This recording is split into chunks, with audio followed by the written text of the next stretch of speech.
Arrived. It is Tuesday. It is Tuesday, the 23rd of July. And I'm about ready to get on up out of here. You know what I'm saying? I'm going back to St. Louis next Wednesday, and I'm ready to just do it now because there's really nothing left to do except I got movers coming on Monday. I'm throwing stuff out Tuesday. Wednesday, I'm leaving. So man, yeah, now I'm just kind of in limbo, just kind of twiddling my thumbs until that time arrives. But yes, it's really been incredible what's been happening over the last 48 hours since Joe Biden announced that he would not be running anymore. Oh, we got Queen Fritza, the Queen herself has arrived. Teddy Cool, what's going on, brother? How you doing? Stoned Assassin, what's going on? Hope everybody's doing good today. But yeah, it's Libby. What's up? But yeah, it's been crazy to see what's been happening. Um, well, we'll go over all of it, but the Democrats have raised $250 million since Kamala, since basically it was known that she's going to be the one replacing Biden. They're raising money like crazy, and from what I've been noticing, it seems as though Julio, what's going on, brother? How you doing? And we got Alonzo in the building. Right, exactly. Look at that's just how it goes sometimes. Um, but they let's what was I saying? Oh yeah. So basically, what it's looking like is Kamala Harris is going to be able to ride a honeymoon period all the way through. Um, Kamala's basically in a honeymoon period with the country.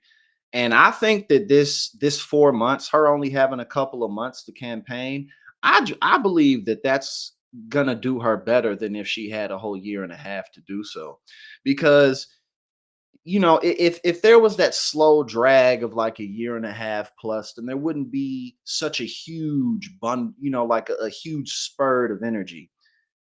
Because there's so much energy and excitement, it's really not about her more than it is what she represents in the moment. It's less about Kamala Harris and more about um um again, obviously defeating Trump, but moving forward, keeping the ship moving forward. Kamala Harris happens to be a woman, a black woman. She's a historical figure for the moment. So she's able to attract that type of motivation. But also, I think that even in myself, like I believe that um, Kamala Harris has a very good opportunity to be a good leader. Obviously, anybody who wins that office, by the time they're out of it, usually when you're done is when you're at your most unpopular. And she's a mixed bag now, but she is but I think that if we, going in, if we push her, if we help to push her in the right direction, I think she'll be receptive to it. Probably more than a lot of other people have been in the last couple of decades, because again, what she represents, and even outside, even if you take things out of like doing the right thing, it'll be good for her, it'll be good for her career, it'll be good for her brand if she pushes for more progressive causes. I mean, at the end of the day, Joe Biden's presidency was more progressive than Barack Obama's, and I think that Kamala Harris has a good opportunity to have an even more progressive tenure than Joe Biden. So I think it makes sense to be hopeful, give her a chance. And we always gotta keep in mind that there's still so much else that's going on in politics. Um, there's the down ballot races. And then there's the local politics in our backyards that um it seems that home it's easy, if you're a homeowner, you're probably more likely to be paying attention to city council because you're more like rooted in the community. But there's still a ton of other stuff going on, so let's not forget about that. But I think that I just watched a rally that she did in Wisconsin, and it was good. Like, she did exactly what she needs to do and nothing more. She spoke for like 15 minutes. But I think right now that's what her campaign needs to do. She hit, and it was good. Like, I'm being real. Like and not even just the contrast between her and Joe Biden, but she did well. Like she spoke well, she had energy, and she hit on all of the necessary points. Give us some time. Give us some time. She just this shit just happened. Give it a few weeks for the polls. Give us some time. But I mean, she set records. Again, I think it's quite evident. So even so, again, we need to wait a couple weeks for polls. But even if, so, let's take polls out of it. She raised more money in grassroots than anybody ever in the Democratic Party. Like that's not nothing. That matters. That's a big fucking deal. $81 million in grassroots in 24 hours. It's a big deal. What was it, like 30,000 people on a call for organizing? Like people are excited. So I anticipate that her polls are gonna go up. But because again, Trump lost in 2020. People don't like him. This isn't 2016. Donald Trump is, like, so I think that again, the 4 months that she has, if she just sticks to the core key points, and again, in her rally speech, she did a good job with it. Just stick to the key points of what you're here to do, how you're combating the other side. That's really all anybody needs to hear. And then keep it pushing. If she does that, then she's gonna win. I don't, again, obviously we still gotta see what's up, but I'm really not pessimistic about this at all. We've watched Trump lose, we've watched Republicans lose. There's no reason to think um there's no reason to think that all of a sudden that's going to change. I think that Kamala Harris has everything she needs to win this election. And again, with only 4 months, people are only going to be thinking about the euphoria and the honeymoon shit. That's all they're going to be thinking about. But yeah, let's get into it. But yeah, no, I don't really. I honestly, we just in terms of her polls, like over the next month, that's really what'll count. Like over the next month, like see what changes. But it's only been 2 days, and there's the situation is totally different now. But I think Trump is in trouble, and Republicans are not focused on anything that they need to be focused on. They're not talking about yes, definitely she still needs to select a VP, so we got to see what's up with that as well. Um Obviously, other than, I mean, Republicans are always talking about the border, but again, with only 4 months, like what do they even have to do?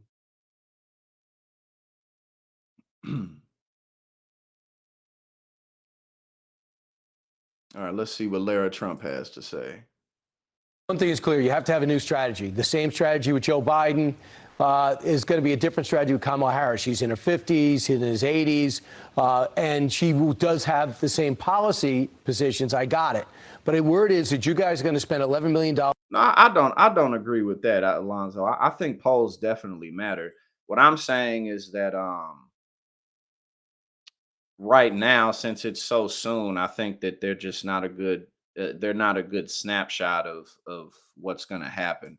I think we need to give it a little bit more time so that we can see what kind of change there is. But until then,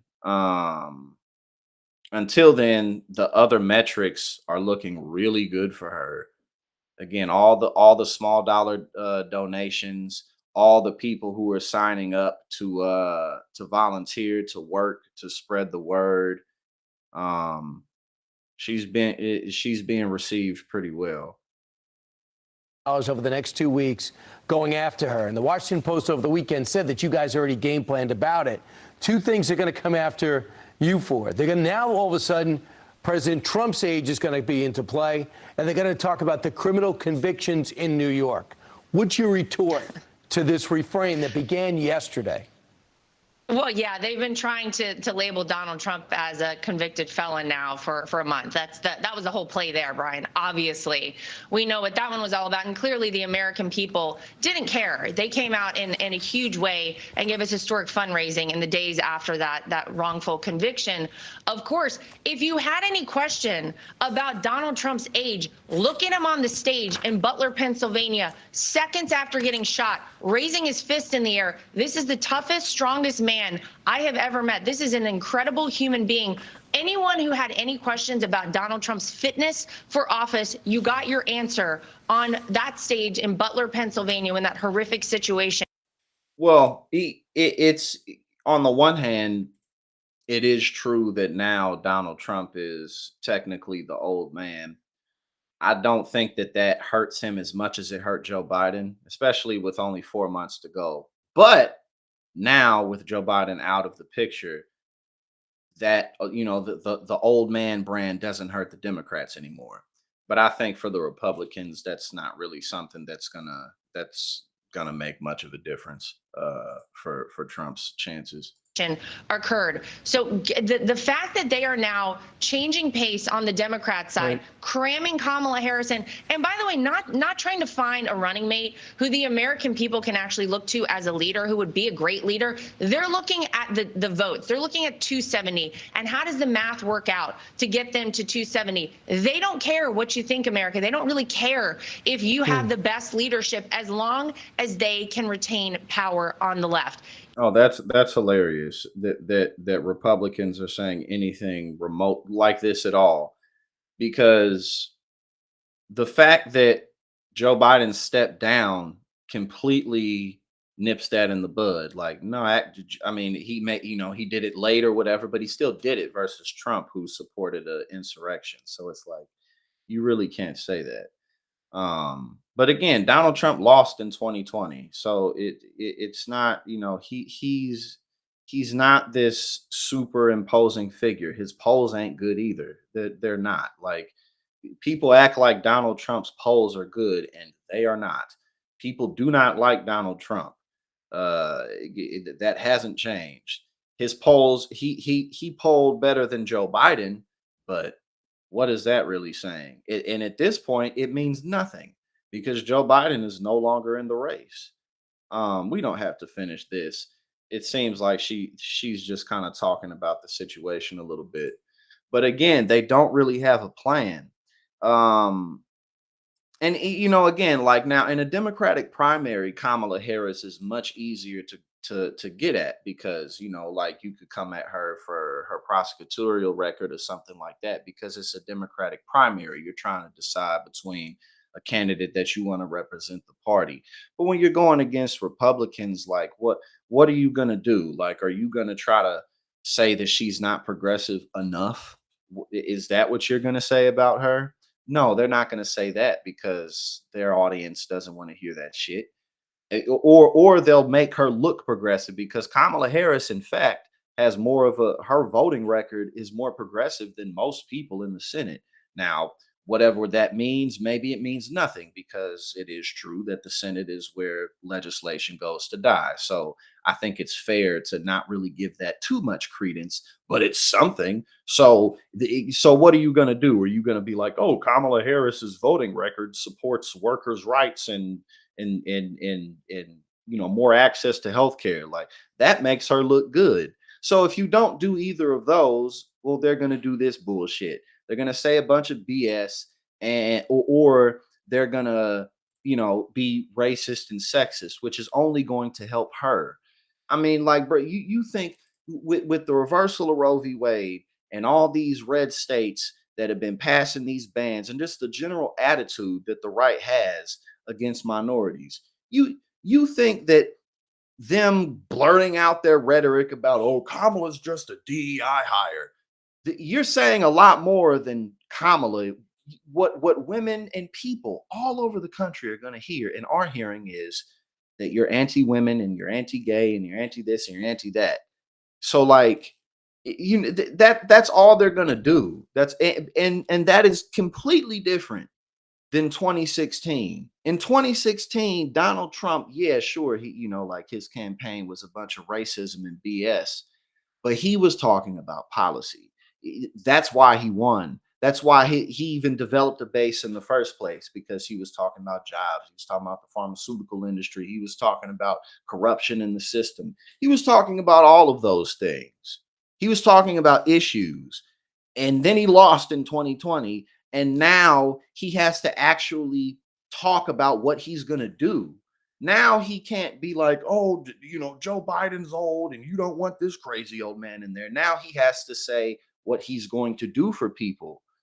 You know what I'm saying? So, like, in a way, he has to bring it back to 2016, but he can't, because all he can talk about is how he won in 2020, and what his nickname for Kamala was Laughing Kamala or something like that. Like, oh, look at how crazy she is. She's laughing. Like, bruh, that shit is weak. It's fucking weak, and they look stupid. Again, they had a great game plan for for Joe Biden, but regardless of how you feel about Kamala Harris, they're what the fuck are they gonna do? I don't know. I mean, maybe they'll figure something out, but thus far, I have seen no indication that they have any type of solid game plan for Kamala Harris. Absolutely none. All they gonna do is piss everybody off and feed Kamala support during her honeymoon phase. Again, if she had a year and a half, people would have more time to get over her and shit. But there's right now, everybody's totally hyped about it. So, you know what I'm saying? Like, it just is what it is now. And again, because again, like in a Democratic primary, that's totally different, because like people on the left typically are in favor of working class policies, but people on the right are not. So it's this shit is crazy. I mean, in the span of 1 week, one presidential candidate in 1 week, one presidential candidate was literally an inch away from being assassinated, and the other one drops out. You know what I mean? Like, this is definitely an exciting race, much more exciting than 2020 for sure. But what was absolutely positive is Joe Biden was not going to win that. Cringe to cool in 24 hours. Again, like I said, right now it's really less about Kamala and more about what she represents. And as long as she can keep people's minds on what she represents, then she's gonna win. You all so much for being here with us. Van, I want to start with you. I mean, those are incredible numbers that were just laid out by Harry, right? The 24 hours since Biden exited the race and endorsed Harris, there's been this boon for her early campaign. Again, just to recap some of these numbers. Now that's also a good point. Now, if we would have had an actual if the Democratic apparatus would have really supported a primary, then then we could have just overall been in a better situation. It just so happens that Kamala Harris fits the moment with 4 months left to go. It just so happens that she perfectly fits the situation. But overall, we definitely could have been in a better situation overall if we would have had a normal primary. But I think that, again, and especially after I watched Kamala's rally speech today in Wisconsin, again, like I'm telling y'all, like, it was exactly what she needs.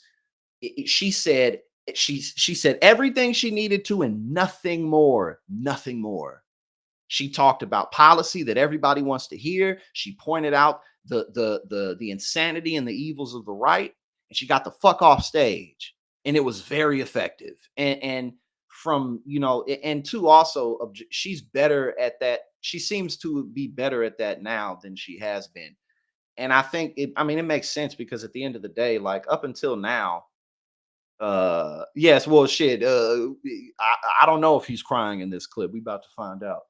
Um, But yeah, I mean, she has everything now after the election. Then again, the scrutiny and the and everything's going to get a lot more difficult for her after the election. Well, because then now we've given you the reins, so now it's going to get more tough. But until then, bro, this man, all she has to do is try, and she'll win. 81 million raised, right? 60% of those people were first-time donors, nearly 30,000 volunteer signups, which is 100 times the average daily. Does this signal to you that those grassroots voters wanted this change? And again, like, bro, that is strong. That is strong. What we're looking at right here, $81 million raised in 21 hours from small dollar donors, 60% first time, almost 30,000 volunteers to sign up. There's only 50 states. You feel that's a lot of fucking people. There's 50 states, a few territories.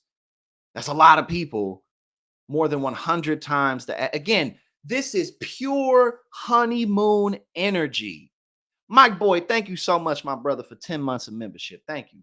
You really ride with me, man, and I fuck with you. I appreciate that. I appreciate everything, man. Thank you for that, and thank you, everybody. But again, this is so strong.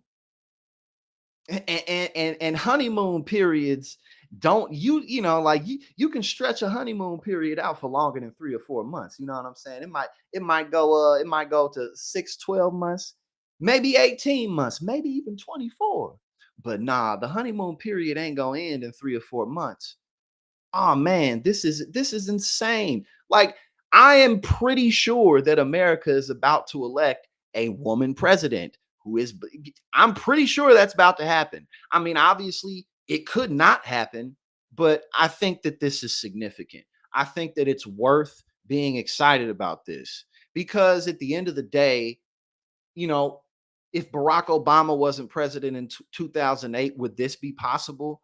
And again, precedents matter. You feel me? So I think that this is worth supporting, and I think that it's worth setting this precedent, especially during a time where women are being so unfairly attacked by policy and legislation. I think that this is worth being excited about, to stick it to that movement.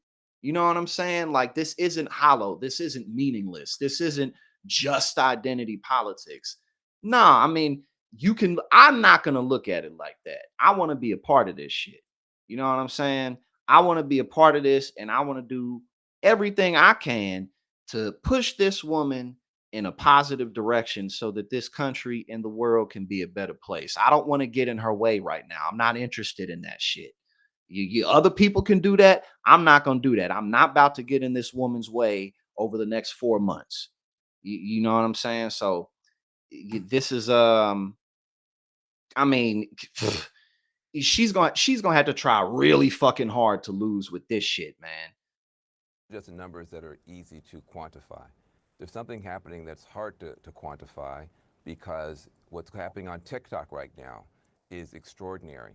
All the things that were cringy about Kamala, her laugh, the coconut tree comment, being unburdened by like all those weird things she said, she's gone from cringe to cool in 24 hours as a whole generation has taken all that content and remixed it in all these incredible TikTok videos. So that's true. Again, it's true. Like, it right now, it is so much less about her than it is about what she represents and the theme and the narrative that she represents. And that's why she's gone from cringe to cool in 24 hours. Because this shit isn't about her. It's really not. You know what I'm saying?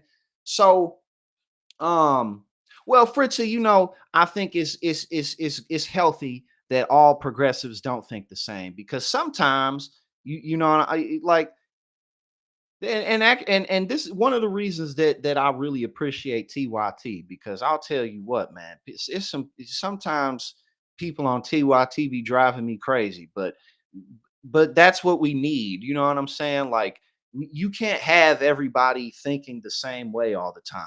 You know what I'm saying? Like, sometimes I need people who are like, no, we can ask for a little more. We can try a little bit more. We can hold back. Sometimes I need that shit because sometimes I'm a little too ready to just go along to get along. But sometimes, progressives just need to grow the fuck up. You know what I'm saying? So you need that balance. So I appreciate the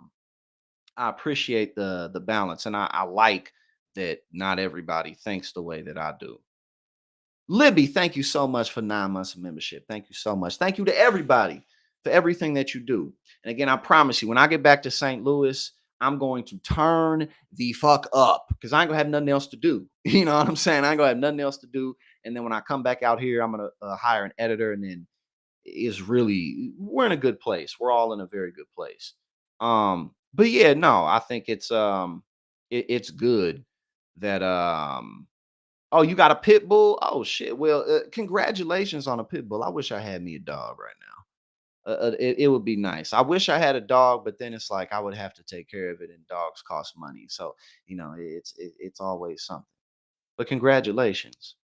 But yeah, no.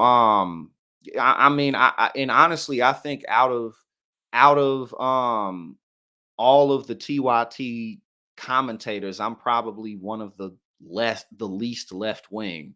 Not socially. Social issues is primarily, and economic, but social issues is primarily what has me on the left. I think economically and politically, I'm definitely more to the center than a lot of my colleagues on the left. But again, that's a good thing. It really is a good thing. Um, Davina, thank you so much for the $10 super chat. Thank you so much. You say you better well, thank you. Thank you. I do my best, you know what I'm saying? And speaking of after this, you know what I'm saying? I gotta get me a workout in. Thank you for the $10 super chat. And just thank you for riding with me. Um, but yes. But yeah, no, man, I criticize. I be talking shit about the right and the left. I'm always talking shit about progressives, but it's usually when it usually makes sense. You know what I'm saying? But again, this is what we need. We got Dragon Ball Super in the building. What's going on? But yeah, no, I really, and one thing that I don't like. Oh yeah, we going over that, J-Pop. We finna go over Bob and India stepping down. I got that pulled up. But one thing that I don't like about pretty much most of the people, pretty much all of the people, who have left TYT is, man, for people don't give TYT enough credit. Like they really don't. Without TYT, there's a lot of people that all of us see every day who we wouldn't be seeing. TYT often and frequently are the first people to give motherfuckers an opportunity. I am not qualified to do what I do. I'm not. I'm just not. I mean, I managed through entrepreneurship and a lot of blessings that I didn't choose to get into the position I'm in now, but I'm not qualified to do this. That means that TYT didn't have to give me the opportunities that they have. And that's the same for a lot of people. And then when they leave TYT, they either shit on them or they pretend like they don't exist. Now that's never gonna be me. That's never ever gonna be me. For as much as people might, drive me crazy on there sometimes, that's still family, and I'm always going to support them and what they do, and I look forward to continuing to be a part of what they do. So yeah, I really don't like that when people do shit like that because it's not necessary. It's really not. TYT deserves a lot more respect and appreciation than they get. So it's hard to quantify energy, but it seems to me that this is what happened. For 3 weeks after Joe Biden had that debate debacle, we were kind of sitting outside the ICU with a death watch for democracy. Just Man, Jank is great, and honestly, the left needs Jank. It does. The left needs Jank because oftentimes, what I've noticed what'll happen is like at first Jank pisses people off, but then later he'll either end up being right or like like when you calm down, you realize that he's just doing his best to make the country better. You know what I'm saying? Like it's hard to genuinely dislike him when you really understand how much of himself he puts into this shit. He puts way more into it than I do. You know what I'm saying? Like for as much slack as he gets, he is much I'm much more self-centered than he is, and that's the truth. Jank Jank has dedicated much more of his life to the public than I have, at least so far. So yeah, no, that's just the truth. You know what I'm saying? Like he may ruffle feathers, but at the end of the day, like Jank is a solid person who you want on your side. He's definitely somebody who you want on your side. Just imagining what it's going to be like to have Donald Trump back in charge, what he's going to do to us. And the minute that Joe Biden stepped back and let someone else step forward, she caught a rocket ship of enthusiasm and hope and just pent up desire for something, not the future that looked like it was going to be inevitable. And so it's like you needed those 3 weeks to really look down the barrel of what Donald Trump was going to do to be able to then get behind somebody. This is not the normal Democratic Party. We're all arguing and fussing about pronouns and syllables and semicolons. We are passionate about stopping Donald Trump, and she has pulled together an unbelievable movement behind her. This is not a campaign. This is a movement. It certainly seems that way. And just looking at it, it is remarkable when you look at the contrast of how divided the Democratic Party was to what you're seeing today and what you just laid out, Van. But yeah, I think again, at the end of the day, like this is all Kamala got to do is ride through the honeymoon phase, and she gonna win. That's all she got to do. And if she sticks to what she did in that Wisconsin rally, I'm telling y'all, like, if you get a chance, look at it, and keep in mind too. You know, in rally speeches, people often say the same shit. So if you saw what she's, I think, given two speeches, three total now. But you probably have seen because y'all pay close attention to this, so you probably have already seen it.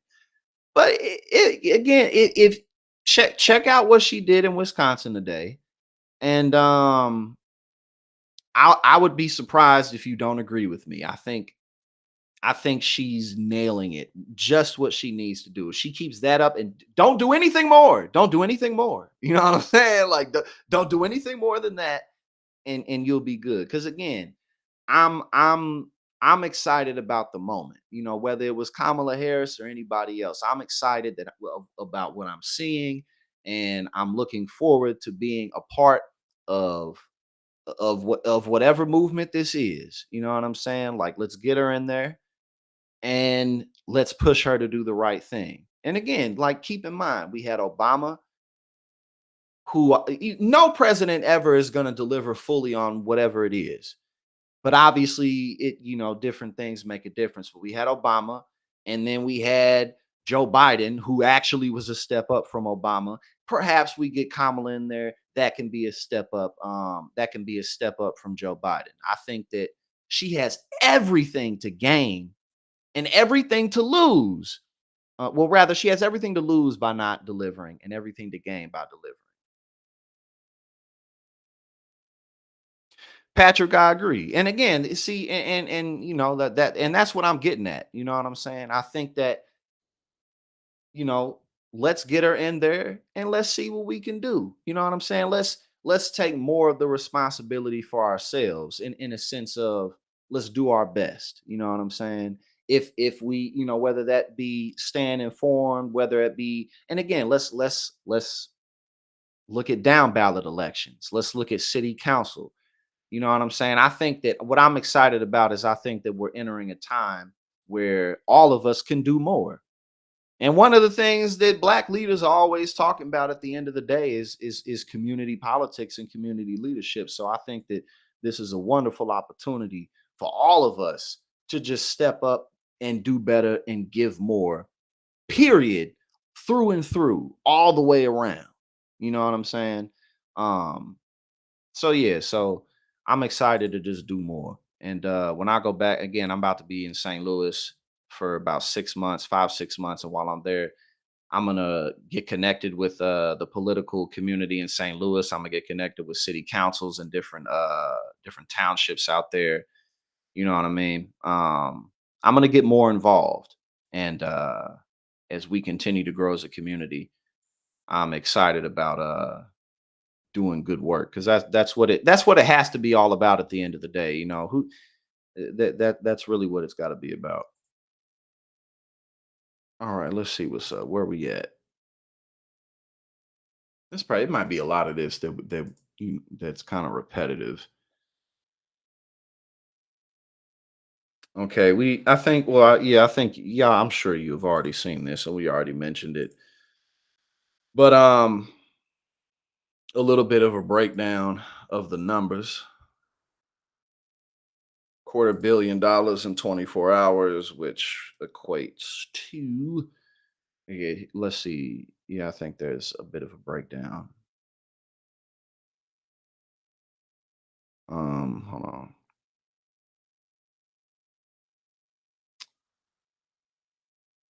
Yeah, because 81 million grassroots. Act Blue had taken in another 35 million as of yesterday at 3:30, and in 25 hours it was over 100 million. Um, Future Forward already had, and yeah, for Mike Boy, you mentioned the groups that already had money ready to go. Future Forward already had 122 million dollars on hand as of the end of June. Oh yeah, they got all the money they need to just stay in everybody's faces. And I think I don't know if it says it on here, but yeah, okay, it does say it. Here we go. It says so the $81 million was from 888,000 people. And I think I saw on another source that I believe the average donation was like $91 or something like that. Um, so yeah. Um, okay, let's see. We got what we got Stephen A. Smith talking about. Mm-mm. Yeah, that's why I said, and again, like y'all, when you get a chance, check out what she did, her speech in Wisconsin. And again, I'm not saying it like it's some like groundbreaking, amazing speech like you've never seen it, but politically speaking, I think she did exactly what she needed to do. And especially, I mean, it was good in general, but especially when you compare it to Joe Biden, that also makes it like that much better. She has everything going for her. Oh, we definitely not gonna. I hate when they. Well, I don't hate it, but when they put the full hour and something clip.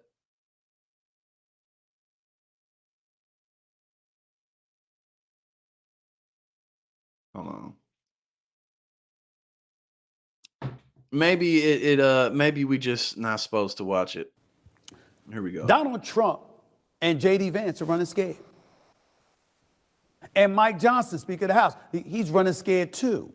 What's up with all of this stuff about how legal action may be taken because Biden decided to drop out of the race? Wait a minute. When he took the presidency, initially he alluded to himself being a one-term president, that he was going to be a stopgap to pave the way for a younger generation. He's under no obligation to run for re-election. Hey, that suit is something else though. Purple is my favorite color. That's a hell of a suit he got on. I'm trying to see what the material's looking like. I think I got a grasp for it right now. And the donors who contributed to the Democratic Party, it was to Biden and Harris, not just Biden. So what's the problem with her running now? That's number two. Number three, Donald Trump. I know you ain't trying to engage in, dare I say, lawfare, are you? I know you're not trying to do that. Wasn't it you that was on stage saying that the Democrats were engaging in lawfare because they weren't confident they could beat you straight up in an election? Kamala Harris ain't bringing up insurrection. She ain't bringing up the votes in Georgia. She might bring it up to make an argument against you from a character standpoint. She might bring up the 34 felony convictions, but her objective and what she tweeted out, she's saying, yo, Donald Trump, I'm going to beat you. I can beat you. Ain't that what you wanted? You said that's what you wanted. Now, here's Donald Trump with this statement here. Check this out. So we are forced to spend time and money on And again, fighting. like, keep in mind, the power of perception is, I mean, well, obviously, first and foremost, the fact that Joe Biden just couldn't do the job for another 4 years. That's what did it. That's what did it. Really, Mike boy, you're not. I am a suit guy. I happen to be. I love a good suit. Not when it's too hot, you know what I'm saying. But in the fall and the wintertime, I love getting dressed up in a good suit. But nah, Mike boy be fly though. Mike boy has more of like a athletic style than I do, but it's unique. You know what I'm saying? Mike boy be fly. But yeah, no, I like a good suit. But again, like I was saying, first and foremost, what did it for Joe Biden is the fact that he literally is in the condition that he's in. I mean, he's 80, it is what it is.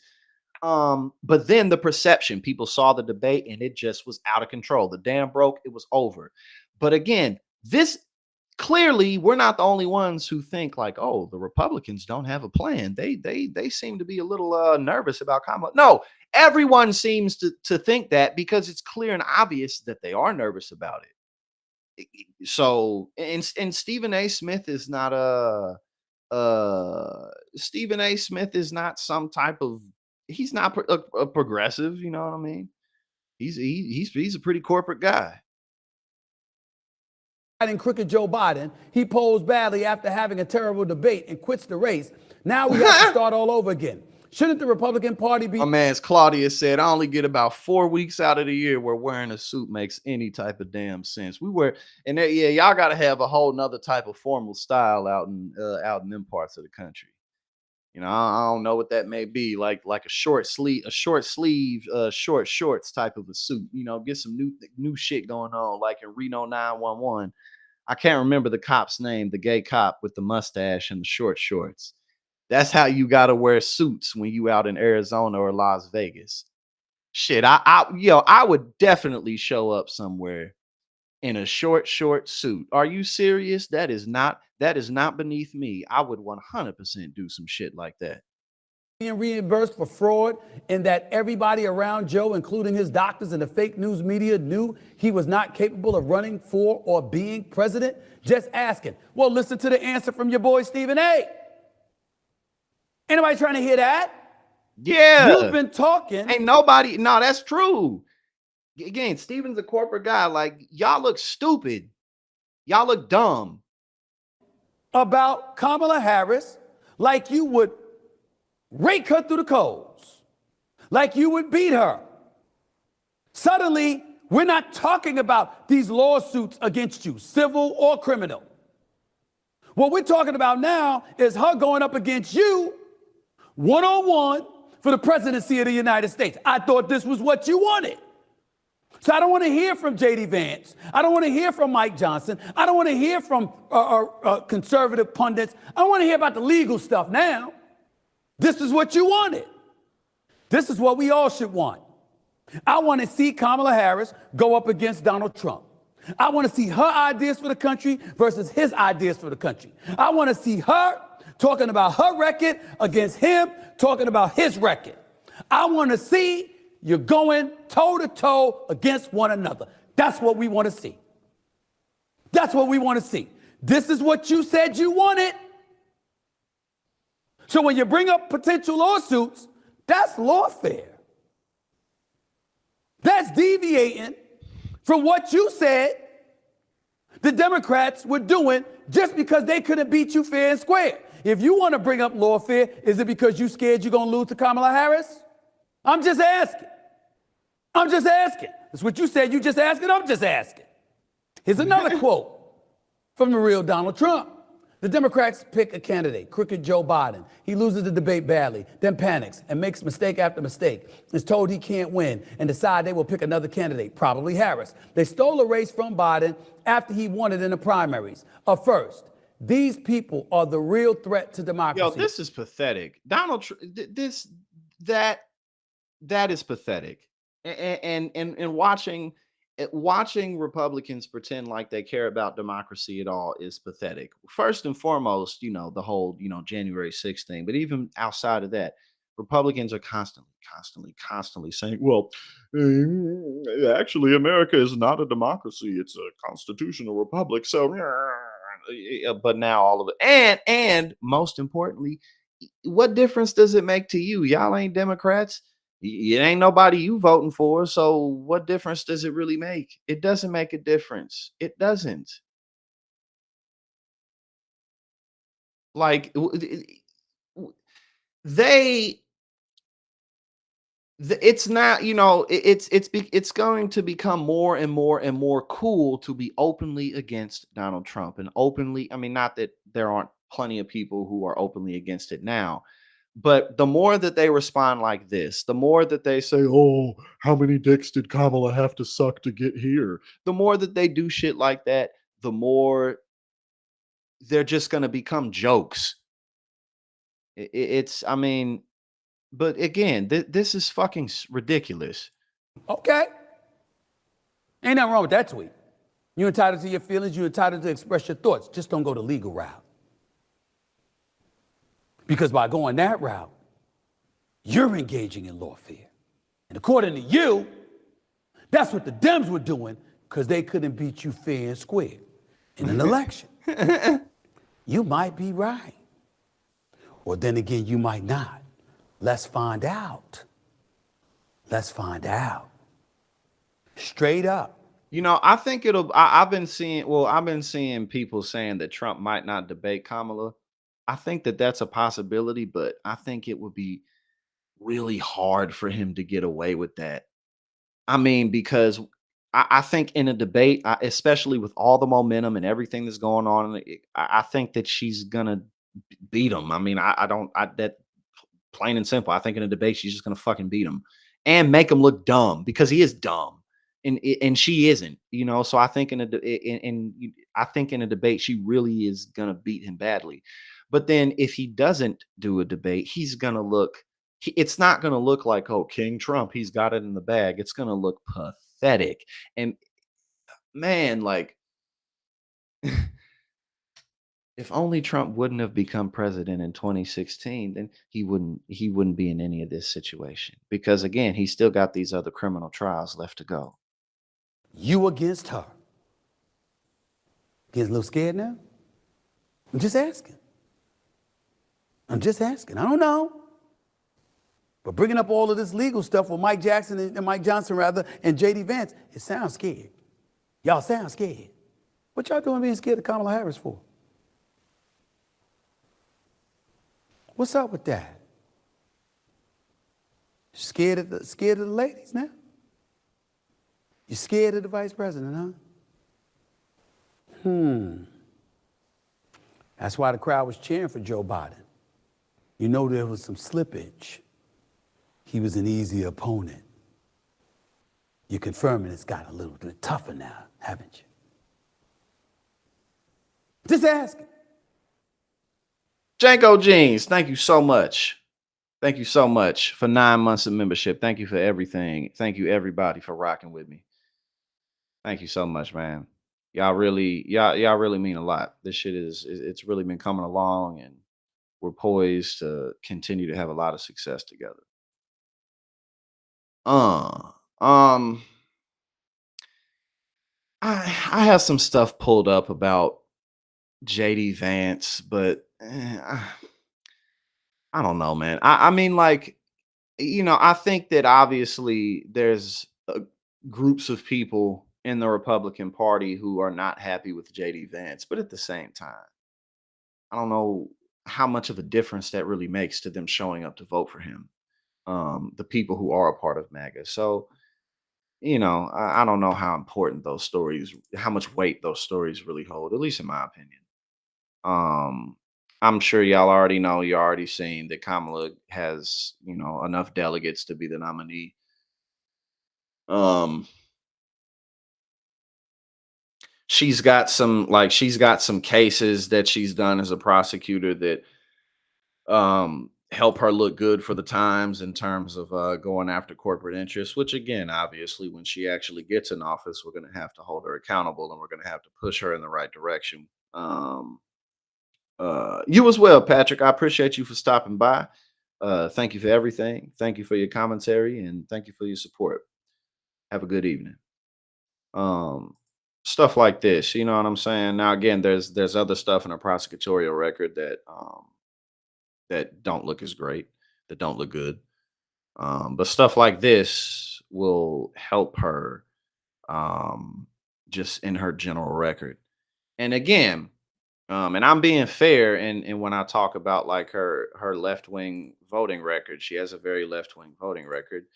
Now, at the same time, it's the Senate, so a lot of that is fluff because stuff isn't gonna pass. But again, just in terms of like when you look at things on paper, for people who aren't really like adept to stuff like that, her record looks pretty decent. And again, with only 4 months, I don't really even know how much people are gonna look into any of that shit. I mean, obviously there will be those who do, but I just don't think people. I just don't think people really are gonna what I know about people and how we work. I don't think that's what people are gonna be thinking about until after she's in office. Then people will think about it. All right, now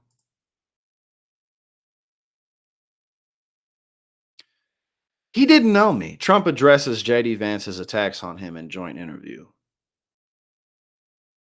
I went to Grand Rapids, Michigan this weekend, where we met with former President Donald Trump and his VP pick, J.D. Vance, at their first joint rally. This was also Trump's first on-camera interview since he dodged an assassin's bullet. Here's part one of our exclusive interview. Mr. President, Senator, I don't know what we have to talk about. It's been pretty boring. Why did you pick J.D. Vance? We've always had a good chemistry. And originally, JD was probably not for me, but he didn't know me. And then when we got to know each other, he liked me maybe more than anybody liked me. And he would stick up for me, and he'd fight for the worker as much as I fight for the worker. We just had an automatic chemistry. And I actually endorsed him in Ohio for the Senate. And he ended up winning against a very tough field. And he wrote a book which was a classic, as you know. Like and it he was read all it. about the working men and women and how they aren't being treated fairly, and he was right about that. And I understood that maybe better than anyone else. And we just have had a great relationship. And he had serious competition. We had tremendous people, all of them, every one of them. You But beat in out the a lot of very important talented. people. Very impressive people. When you got the call and found out, what did your wife say? Well, he asked to speak to my wife, actually, which I was very appreciative of, and so was she. But she was just kind of flabbergasted. I think that going into it, we had no idea really what was going on, whether he would pick me or Marco Rubio, great guy, Doug Vergam, great guy, and a lot of other good people. But, when the president called me, I don't know if you remember this, sir, but my kid was talking in the background about Pokemon cards. I'm like, oh, for the love of God, 7-year-old kid, if you've ever been quiet, be quiet now. And the president's like, put him on speakerphone. And so you read off the truth. That was at the. He's so disingenuous. This is so. Oh my god. I mean, hey, ain't my problem. Ain't none of y'all problems either. Well, there's a chance he could become our problem because now let us not forget Kamala has not won the race. She still has to actually do it. But I mean, God, like, what do you really believe in? And whatever it is that you do believe in, does it matter because you don't act on it? The actual announcement that he was nominating me to Well, be I think clearly this is what you believe in. vice president, and he says, "What do you think about that?" And my son goes, "Oh, it's good. It's good." It's the endorsement. He likes your truth. Oh, they're kind of weird together. Well, and a lot of it. Well, maybe if you don't. Well, I mean, how is nobody going to be exposed to the fact that JD Vance is flip flop so heavily on Trump? I was going to say if you don't know that much,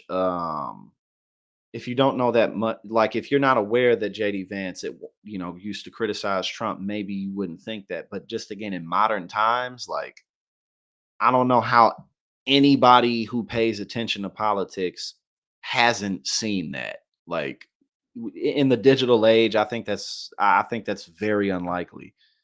But again, JD Vance does present some issues for MAGA, but I don't know how much weight that really holds because they're gonna vote for Trump regardless. Um, Now JD Vance does pose issues for again people who are like the independent voters, the swing state voters. Um, but how different would he really be than any other Republican that he would have picked? I mean, the other Republicans that were on that short list? Uh, I mean, w- out of them, who isn't anti-choice? Who isn't, um, or rather, yeah, who isn't anti-choice? Who isn't anti-woman overall? Who doesn't have the same set of policy stances? So I don't know. All right, where we at now? Where we at now? Because we still got some. Oh, this should be interesting. I'm interested to see what this response is going to be.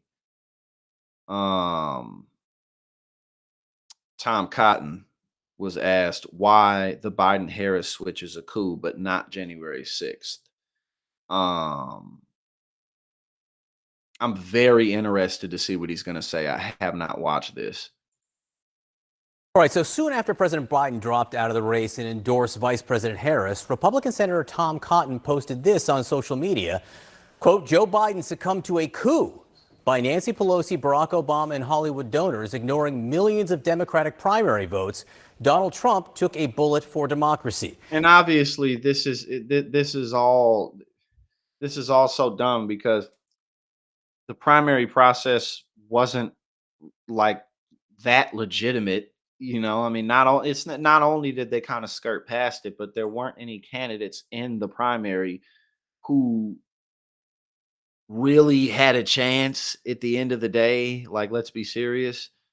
Um, but most importantly, what did the polls say after Joe Biden's debate? What, like 80% of the country, or 80% of 2/3 of the base wanted to see Joe Biden replaced. So this just isn't true. But Republicans gonna Republican. And Senator Cotton of Arkansas joins me now. Senator, thanks so much for being with us. As much as any politician I've seen, you choose your language very carefully. So why call this a coup and not January 6th? Well, John, look what happened just last weekend. You had Nancy Pelosi, Barack Obama, George Clooney, Hollywood moguls, Wall Street bankers, all working behind closed doors to bring unbearable pressure to bear. This is so fucking stupid. This is so stupid. On Joe Biden, who in the end threw in the towel. And now you have the Democratic Party uniting around Kamala Harris, who not only has never won a Democratic primary, she's now. This is different. Nobody cares. This is not a primary. It's just not. And also, Kamala Harris secured the delegates. None of this is true. Never won a single vote for president, yet they've installed her as their nominee. That's what they want to go forward She with. got the delegates. Because it still could have not been her. She could have not gotten the delegates, but she got them. In this election, even as we still have questions I get that, about but Kamala Harris's role in all of this. Kamala Harris. You use the language coup. And again, you've never said that for January 6th. And as far as I know, no cops were beaten up. No one defecated in the Capitol. There was no criminal trespass in terms of changing the Democratic candidates. Were there? Well, no, but what you get with Kamala Harris is a failed prosecutor who wouldn't seek the death penalty for cop killers, even though her There's no way they can answer this question. I don't know how he could answer this. fellow San Francisco Democrat Dianne Feinstein wanted to. Kamala Harris also has to answer questions about what's happened over the last 3.5 years. She was not just a part. What he said to him, she didn't convict cop killers. So what? What did he just say? There were instances where she was fair. That's basically what he seemed to have just said. Rather. She was fair in her prosecutorial record. There were times where she delivered justice. of the conspiracy of silence about Joe Biden's decline. She was the leader of it. She has said time and time again that he's fit as a fiddle, that he's sharp as a tack. When Robert Hur in February refused to bring criminal charges against Joe Biden, in large part, He's not even attempting to answer the question because there's no way that he can. As I'm sure that y'all already know, the head of the Secret Service has resigned. She probably should have done it sooner, but I mean, regardless, it was going to happen. So, um, what are you gonna do? What are you gonna do? This is an ABC News special report. Good morning. I'm Phil Lipoff at ABC News headquarters in New York. We are coming on the air because ABC News has learned that Secret Service Director Kimberly Cheadle has resigned her post. It comes 24 hours after her blistering. Oh yeah, I definitely can't wait for the debate because he's saying, well, he's trying to get it on Fox News. I don't really think it matters where it is, honestly, because even if it's on Fox, there's only, I mean, there's only so much that the debate moderators can do. You know what I mean? Like, I mean, what are you really gonna do? But yeah, I definitely I hope he does. Hearing. Because again, like I said, it'll be hard for him not to. Because if he doesn't, it's going to look so bad. In front of the House Oversight Committee investigating the attempted assassination of Donald Trump during his rally in Butler, Pennsylvania. During that contentious hearing, lawmakers from both parties called on her to resign, signaling frustration with her refusal to directly answer questions, citing the ongoing investigation into the shooting. Director Cheadle accepting full responsibility, calling it the agency's most significant operational failure in decades, and acknowledging, quote, on June 13th, we failed. Cheadle. Indeed. Well, there's really not much else to say about that. But it happened. It went down. Let's see. Don't really need to go over this too much other than to just bring it to attention. Let's see. GOP lawsuits over Kamala Harris using Biden campaign funds or headlining Democratic ballots will all fail, experts say. Of course they'll fail because it's bullshit. They have nothing. I mean, what are you gonna do? Like, sure, you can file the lawsuits, but there's only 4 months to the election. It's not like what are you gonna do? What are you gonna do? Now, Bob Menendez. Let's get to him because, as I'm sure you've seen, he is resigning. He should have resigned already. My man's, he just got to have them gold bars. He got to have them gold bars and Mercedes Benz that he could have afforded. Like, bro, you definitely could have afforded to get a Mercedes. Like, you didn't need to take it one under the table. But you know, corruption gonna corrupt. Senator Bob Menendez to resign next month following conviction in federal corruption trial. New Jersey Senator Bob Menendez will resign his office on August 20th following the conviction in his federal corruption trial, according to New Jersey Governor Phil Murphy.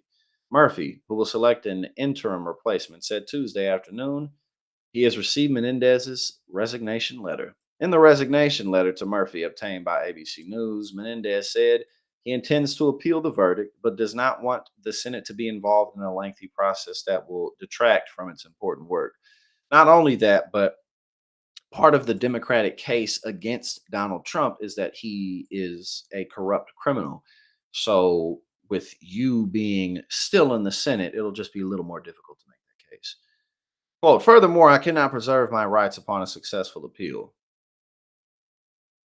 because factual matters before the ethics committee are not privileged. This is evidenced by my committee's staff director and chief counsel being called to testify at my trial, he stated in the letter. Menendez said in his letter that the August 20th date will give time for my staff to transition to other possibilities, transfer constituent files that are pending, allow for an orderly process to choose an interim replacement, and for me to close out my Senate affairs. Staff members were informed of the senator's decision earlier Tuesday, multiple sources told ABC News. Well, and lastly, A Manhattan federal jury found the New Jersey Democrat guilty on all charges, which I think happened last week, including bribery, fraud, acting as a foreign agent, and obstruction on July 16th, following a 2 month long trial. Federal prosecutors said he accepted hundreds of thousands of dollars in bribes in the form of cash, gold bars, mortgage payments, and more in exchange for the senator's political clout. Yeah, you can't do that, man. And you know what I said before is with all the legal corruption, with all the legal bribery that goes on, I mean, why do you even need to find yourself mixed up in this? You know, like why? For what? You already have legal access to a whole bunch of cash from people you probably might not should get it from. But yeah, it is what it is. Oh yeah, yeah. And again, man, Kamala is about to just completely hijack culture, with all over the internet, all over everything. Man, she getting that boost from this honeymoon phase. And again, let's look at let's see. Uh, and here's another example. And the difference between her and Joe Biden is also so stark because Biden was hiding. He wasn't doing you never saw him. We know why you never saw him now, but you never saw him. So with Kamala just being seen and being heard and being felt, that's going to make a massive difference. But we know why Joe Biden was not on wasn't really showing himself that much. I think Joe Biden will effectively campaign for her too now that he's not running for president. Like, because now, like the whole Democrat, Van Jones was crying, like the whole apparatus is like, oh, old Uncle Joe. Like, so, I mean, the, the Democrats they just got, I mean, they really lucked out with this shit. Honestly, they did. Like, the Democrats got so lucky with this shit because it's perfect. It is fucking perfect for the moment. Which is why I said it's time for us to play our part and then hold this woman accountable, push her in the right direction. Team Harris hits back at rally warning of civil war if Trump loses. And again, I'll show you like this shit is effective. Like again, say what you're gonna do and then list out all the BS with Trump. But here we go. Let's watch this. I believe wholeheartedly Donald Trump and Butler County's J.D. Vance are the last chance to save our country politically. I'm afraid if we lose this one, it's going to take a civil war to save the country, and it will be saved. It's the greatest experiment. Obviously, that's not going to happen. This country went to civil war over the very foundational structure of the country, which was slavery and slave labor. This is nowhere near as important as that, nowhere near as big of a deal as that. It's no, that's not happening. There's not going to be a civil war, but all of you know this already. But what's so funny about this is it's like there's when they're like, this is our last chance to take our country back, to take our politics back. It's so clear. And I mean, they say it out loud all the time, but it's so obvious. They're like, take it back from who? Who are you taking the country back from? Huh? Who? Who is that? Oh, the gays and the women, because women thinking they can have rights and make money and shit, take that away, we gotta take jobs and rights away from black and brown people. We gotta do all of that. That's what they mean. It's so obvious what they mean. And it's why you're gonna continue to lose overall. Overall, you're gonna continue to lose. In the history of mankind. And if we come down to a civil war, I'm glad we got people like Schmitty and the Bikers for Trump on our side. What? You see, 248 years ago, our forefathers had a vision. They had a plan. They wanted to create a country where you could go where you want to go, do what you want to.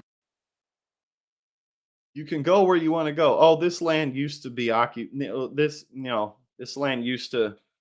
Other people used to live here. Other groups of indigenous populations lived here, but Yeah, it's the American dream, but how did we get there? They always leave that part out. To do. Live the way you want to live. Yeah, but for who? For who?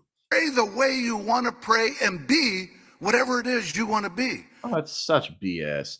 So again, how can you say this, but on the same hand, be like, oh, the country's too gay. Everything's too gay now.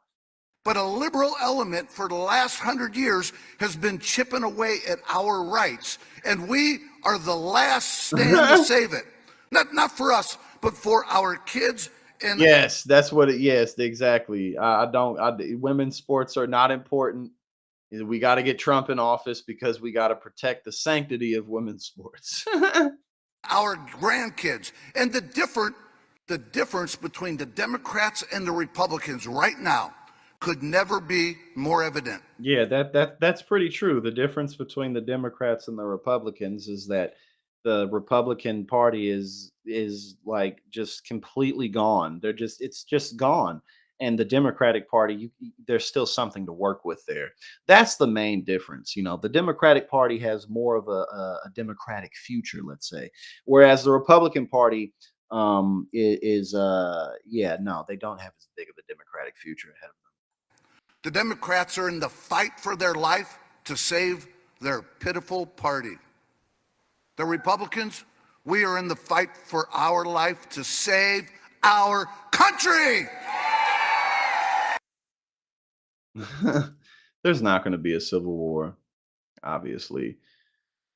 Let's see. What is this? An email from the Harris campaign. Statement on Trump campaign of civil war. Where is the promise? Again, this is effective. This is effective. Where's the promised unity? This guy's talking about civil war. Dictator on day one, bloodbath, unhinged. This is what Donald Trump and his allies are promising if they lose this November. A campaign about revenge and retribution. And some about JD Vance, and then they list off a reminder of how Donald Trump has led his party and encourages political violence. And again, the difference, well, there's a lot of differences between Kamala and Joe, but the problem with Joe is he couldn't really deliver this message, but Kamala can deliver this message. Trump repeatedly denied the results of the 2020 election and refused to commit to accepting the results. Trump inspired a violent mob to attack the Capitol. Trump was impeached for his involvement in January 6th. Trump encouraged loyalists to attack those who criticized his involvement in the insurrection. Trump promised supporters he would deliver retribution and pardon convicted January 6 rioters. Trump called for violence, including shootings against Americans protesting racism and police brutality. Trump endorsed physical attacks against protesters at his rallies. Trump encouraged, again, all she had, this 15 things, and we don't need to read through all of them, but this is all she has to do. Just meet all of their attacks with shit like this. Make yourself a clear, better option, and you got it. That's all you got to do. Oh, we got Trent in the building. All right, where we at? Now, we got Chuck Schumer and Hakeem Jeffries.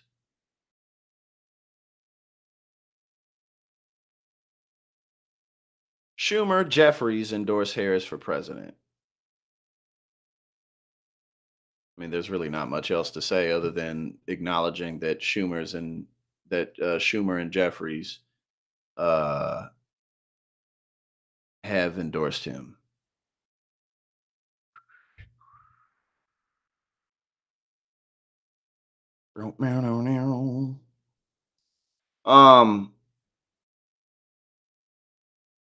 But yeah, that's all she has to do.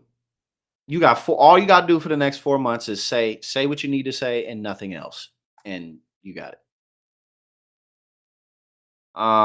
Tomorrow, Biden is going to be publicly addressing.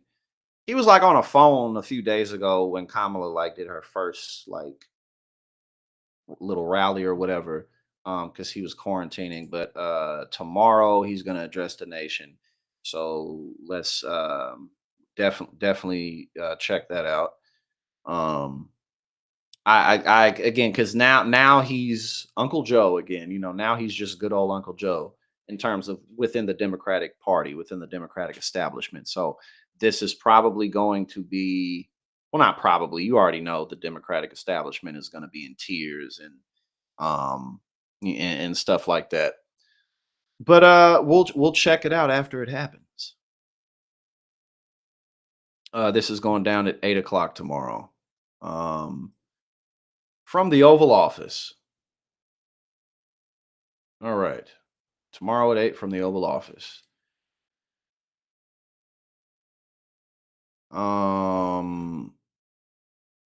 Let's watch this just because I think outside of just the general old tee Kamala's a woman and she's stupid. Outside of all of that shit, um, I think it's pretty clear that Republicans will attack Kamala on the border. Let's see how this went down. This is let's see. It says ex-Obama chief shoots down anti-Kamala Harris attack on Fox News hit. Borders are as a title. I haven't watched this. I'm just kind of curious to see what her surrogates and people out there, what they'll be saying, how they'll be meeting these attacks. So let's watch.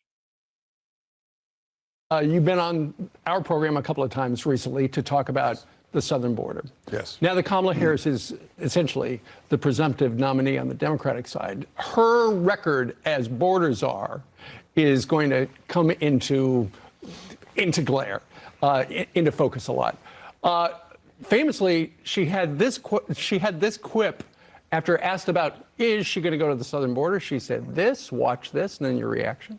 Do you have any plans? And again, y'all, look, there is no way that Kamala would have been able, there's no way Kamala would have been able to achieve this level of energy and excitement if she started this shit a year and a half ago. No chance.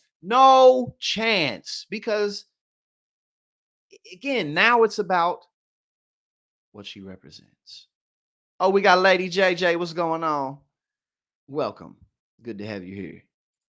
To visit the border. This whole thing about the border, we've been to the border. We've been to the border. You haven't been to the border. And I haven't been to Europe.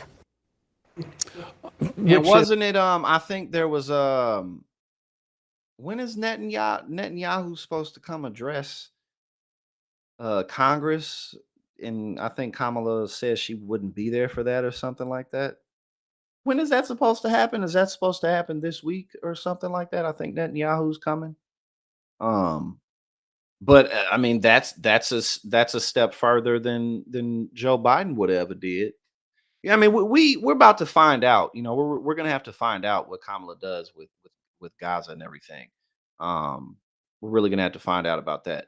But I think he's supposed to be speaking to Congress soon, and she was like, "Nah, I'm not going," which is definitely better than if she did. Is kind of a crazy answer. Well, first of all, border czar, the title right. is the title the Republicans gave her. The White House, the president. What do you call her then? She assumed the role that Vice President Biden had during the Obama administration, which is diplomacy with Central America. That is a role he had. He gave it to her. She is not the border czar. To the extent there's anybody who's a border czar, it's the Secretary of Homeland Security. Okay, so she was tasked with trying to figure out the root causes for why everybody was coming up here. Under Joe Biden. Which needs to be discussed a lot more, by the way. Absolutely. It's a hemispheric shift north. They need to figure it out so that it can be controlled. During the Biden administration, Biden-Harris, 1.5 million more entered the country illegally than did during Trump and Obama combined. That's a big number. You have to look at the larger picture. Crossings during the Obama years were actually at a rate a lot lower than the Trump years. FY19, President Trump's third year of office, we had almost 1 million, which is about twice as large as anything I ever saw. There's a large hemispheric shift northward because of drought, famine, corruption, poverty, violence. There are aspects of our immigration system that serve as magnets for that, but It's easy to come in. The These hard days, lesson it's I easy. learned, Steve, from managing this problem is the push factors always overwhelm whatever defense you can put on the southern border. There are things we can do to enhance enforcement, to be lax on enforcement that have an immediate short-term impact, one where the Again, and this is just one guy, but clearly the border will be maybe their only and best real policy attack that they can have on her. I mean, honestly, if they just kind of address it calmly like this, that's that's probably all they really need to do. Not only about what they need to do, but what else can you really do? Um, I don't expect them to like go off and get loud about it. If they can just stay calm and explain, like, well, people are coming here because they're looking, like being kind of pragmatic about it, then I think again these 4 months will roll right on by because this is more of an issue that MAGA cares about. Well, not MAGA, but just Republicans care about in general. This isn't really where Biden was struggling, like with the youth vote and with independents and swing state voters. So I think that this is fine if they just address it calmly like this. I think this is probably the best way that they can go. other. But so long as those overwhelming push factors exist, they're going to keep coming. Humanize the immigrants. If they humanize them, I mean, and again, what else can you really do? But I think that's probably the best way to address that. Okay, let's see what's up. We got Trump here talking. We got Trump. Trump reveals what Biden told him on a phone call. Says he refused to be put on a stretcher. Okay, let's see what this is. Happy. That was the time. When I put the hand up, everybody was happy. That was the time. That was when they realized I was okay. And it's just an incredible country. It was a beautiful moment. Joe Biden called you after this guy tried to take your life. How'd that conversation go? It was good. It was a nice conversation. He said, "You're lucky you turned to the right." So it was, obviously somebody briefed him.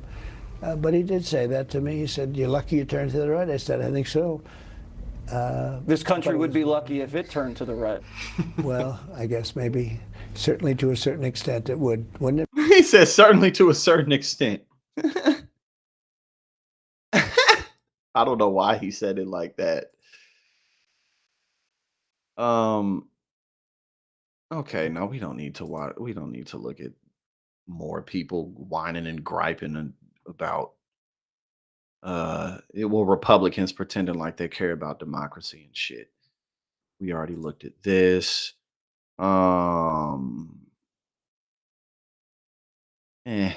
People are making a big deal out of JD Vance's Diet Mountain Dew thing, but I don't really. I think people are kind of reaching a little bit with that, honestly. I had it pulled up. I'm sure that because y'all see a lot of y'all see more shit than I do. Again, we got Banjo Queen. What's going on, Banjo Queen? I love the tag. I love the name. Thank you for being here. But yeah, I mean, whatever to that. Honestly, I don't really think that that's really that big of a deal. When is this? Again, there's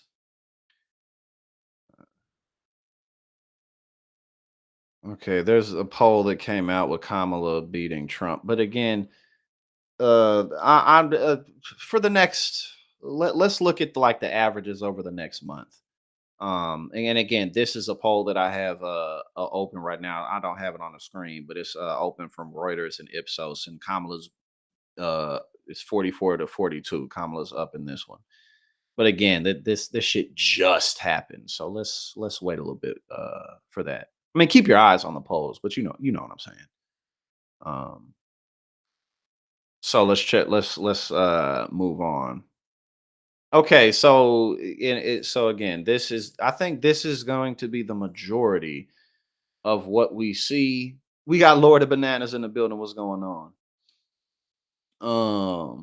How you doing today, brother? Um, again, I think that clearly the focusing on the border is probably their best line of attack against Kamala that they can do. The way that the former Homeland Security head of Homeland Security if they address it like that, I think that's really all they need to do. Kind of nullify it by humanizing the immigrants because they're human. And also just pointing out, like, this is not a unique problem with Biden. What more can you do? What else really is there to do? We got Roxy in the building. What's up? Good to have you. We rolling today. But outside of, again, like immigration, this is all they're going to do. And it's not even just because they don't have a plan, but this is how they look at the world. This is what they believe. This is how they think. They can't help themselves. This is what drives their political movement. At the end of the day, this is what drives it. Question to a Republican Congressman, Tim Burchett of Tennessee, about the fact that they would be going up against someone who would be the first Black South Asian woman who could be president of the United States, and what that means for the Republican campaign. Biden said, first off, he said he's going to hire a black female for vice president, and that he just skipped over. What about white females? What about any other group? When you go down that route, you take mediocrity, and that's like, what? Why even say this? You know what I'm saying? Like, bro, I don't know how old he is. He's in his 50s or 60s. He's a grown ass man. Why even say this shit out loud? Because they can't help it. They can't help themselves. And y'all keep in mind, Obama drove Republicans insane. He literally drove them insane. They was not trying to listen to no black man. They was not that shit drove them crazy. This is driving them crazy too. They can't help it, man, because again, at the end of the day, why even say this shit?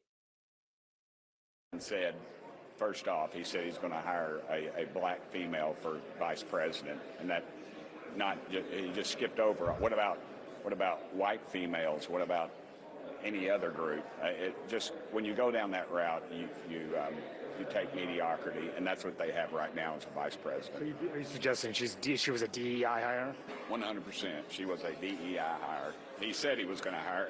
And again, at the end of the day, also at the end of the day, it's just not true. Like, I mean, like, how can you say that Kamala Harris isn't qualified to be where she is? Again, I'm not talking about policy. I'm not talking about where she stands on the issues. I'm just talking about pure qualifications. What the fuck are you talking about? What are you talking about? She was the attorney general. She was in the Senate, and she just spent the last 4 years as vice president. How is she not qualified for this? Kamala Harris is a brilliant woman. Again, that ain't got nothing to do with her policy positions. It ain't got nothing to do with where she stands on the issues. Kamala Harris is not a stupid woman. She isn't. So it's just dumb to see these people who she's smarter than all these motherfuckers. Are you kidding me? Like, get the fuck out of here. And she didn't. Her record is abysmal at best. We know that as a and again, what is her record? At the end of the day, she has a more left-wing voting record than pretty much everybody in the Senate. And I'm being fair by saying the Senate is a place where legislation goes to die. So there's a lot of fluff with that. But still, like, it's just. Prosecutor, she can prosecute the case against a convicted felon and make the case to the American people that she is really primed and ready to take over as the leader of our country.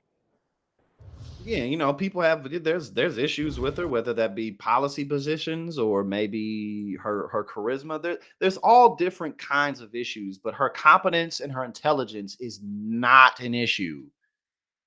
It's just not. But again, they can't help themselves. And man, if you think that women, if you think women aren't going to look at that and get mad, you're crazy. You're crazy, because that is something that every woman can relate to pretty much. Whether they're Democrat, Republican, Independent, whatever the fuck. sexism and men looking down on women just because they're women is something that pretty much every woman can relate to.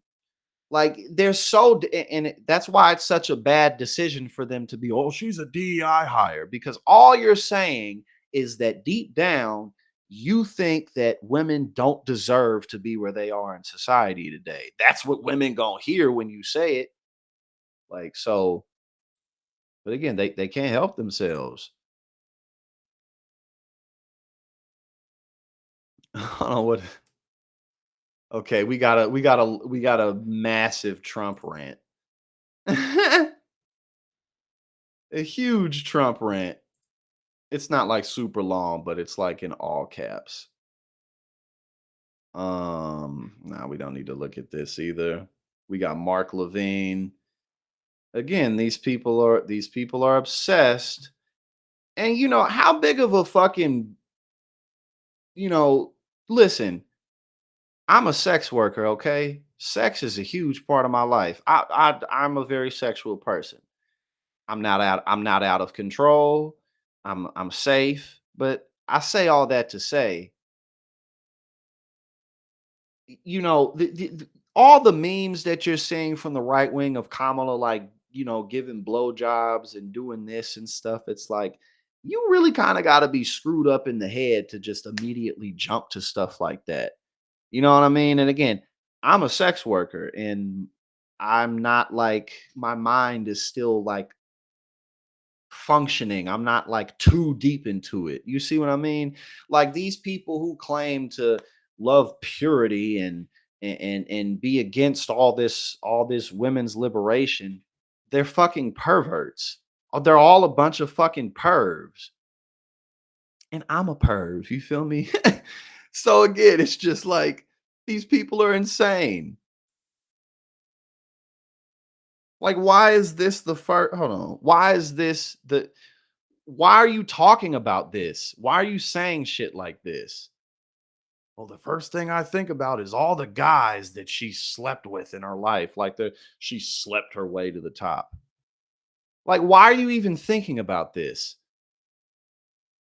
Race, faith, genitalia, and then there's a bunch of other stuff from other accounts, like on Twitter, that again, like just like these motherfuckers are crazy.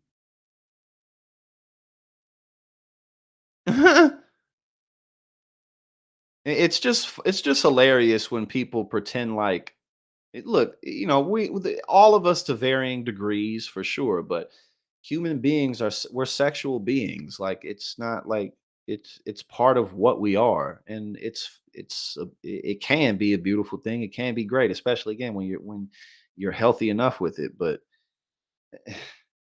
like ha- I'm a sex worker, and these motherfuckers are way more perverted than I am. Okay, so we got, and you know what else is so hilarious? The idea that Kamala slept her way to the top. Like, I'm gonna say a few things about that. First and foremost, no, come on, come on. That's one. Two, Kamala. I mean, what is she, a video vixen? Is she Amber Rose? Is she an OnlyFans girl? Like, what do you mean? Like, Kamala Harris is a career woman. Like, she degrees out the ass, accomplishments, qualification. What do you mean? Like, how did she sleep her way through all of that? Like and what the men that she dated, they couldn't have gotten sex or blowjobs. They couldn't have just paid for it somewhere or dated someone else. Like that whole concept is ridiculous, because again, it's not like what is she? Is she Marilyn Monroe? Like, what are you talking about? That's not who she is. And Kamala's not even like, she doesn't have like a sexual brand. You know what I'm saying? Like, she's not, she doesn't even give off that vibe. She doesn't even give off that energy. So it's just like that whole concept is fucking ridiculous. All right, let's see what Trump has to say.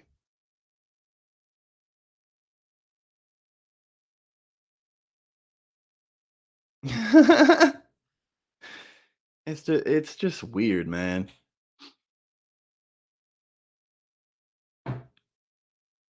All right. Like these rich men couldn't just go pay for some pussy. You know what I mean? Like, get the fuck out of here, man. Like, people could do that, right? You can just buy sex. Like, you literally can just buy it. Eh, It's so dumb. Okay, let's see what he has to say.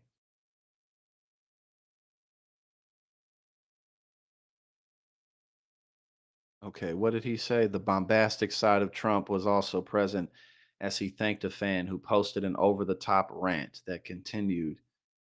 What is this, something that he retweeted? Oh God, what is this? We are witnessing one of the greatest chapters in our entire life. It's in all caps, so you don't miss it. We are witnessing one of the greatest chapters in our entire lifetime. This is clearly a war of good versus evil, and we are all a part of these historic events. When they say it's a great time to be alive, embrace this moment. Why is it? This is not a completed sentence. When they say it's a great time to be alive, you would expect there to be more, but no, no, no, no. Embrace this moment, for we are witnessing the power of God. Why this is funny, and I'll explain why it's funny. You are not using complicated grammar right now, right? You're not a wordsmith. So, like, for a man like, why are you talking like that? You're not even writing like that.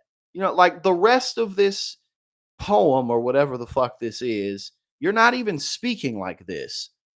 For we are witnessing the power of God. Why did you put "for" in front of that? Because it's just funny. Because look, I'm a wordsmith. I'm good with words. Expression is one of my best, greatest gifts. I'm a very good writer. So it's just, it's like, dude, you can't, if you're not gonna do this all the way through, then don't randomly talk like this. Like we have never seen before. Like we have never seen before. That's not a complete sentence. Yes, God chose Donald J. Trump for this task. This goes without question. What task? No other person would be able to withstand what this man has gone through and continues to go through for us, for America, all being orchestrated through the powers of God. God is showing the world through President Trump that no matter what they do, and then for some reason the sentence comes to an end here, even though it's not a full sentence. No matter what they try, no matter how they try to defy him, no matter how they try to defy him. That's deep. Defy, defy. That's a strong word. We supposed to just do what he says. We supposed to just follow the leader. God does not want you to say no to this man. God is showing the world what? God is showing the world that he is in control. What, God's in control or Trump's in control? What? Well, I appreciate that. Like my music, I do my best. And again, one of the things I like most about TYT is the diversity of everybody who's involved. All right, we got. Yeah, this is this is yeah. I mean, cult status for sure, right? He is also showing us all that he will not be defied. He will not be defeated. Who are you talking about, Trump or God? Because I don't know if you're I don't know who you're talking about right now. He will conquer all and crush this evil once and for all. In God, we must always trust. Fear nothing, no matter what you see or hear. In the end, what does this mean? NCSWIC. It's shorthand for nothing can stop what is coming. Well, I suppose that's true. At the end of the day, nothing can stop what's coming. So I guess that's true. We don't always know what's on its way, but it is on its way. And apparently Trump doubled down a little bit about not wanting to do the debate on ABC. I don't really think it matters where the debate happens, honestly. I really don't. I won't be surprised if Trump doesn't debate Kamala, but at the same time, I think it'll be really hard for him to get away with that because it's just gonna look well, first and foremost, I mean, why wouldn't you debate her just because of like normal process, but also it's gonna look so bad. It's gonna look so bad, and it's going to fuel the cultural fire because again, keep in mind, y'all, right now, this is really not about Kamala. It's about what she represents. And what she represents right now is powerful. So if Trump refuses to debate her, oh my God, are you kidding me? But we gonna find out. We definitely gonna find out. Thank y'all for joining me today. We had a very, very good statement.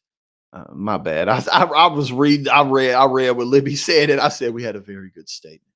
I meant to say we had a very good stream.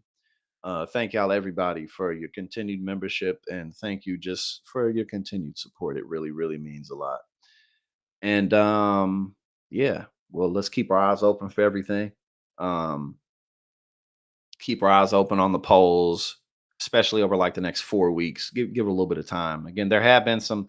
There was a poll that I didn't bring up, even though Kamala was ahead. But again, let's just for the polls. Let's look at the aggregates as they come out over the next 4 weeks, and after like the next month, then we'll kind of get a better snapshot of a lot of stuff because they're going to be polling people for a lot of shit.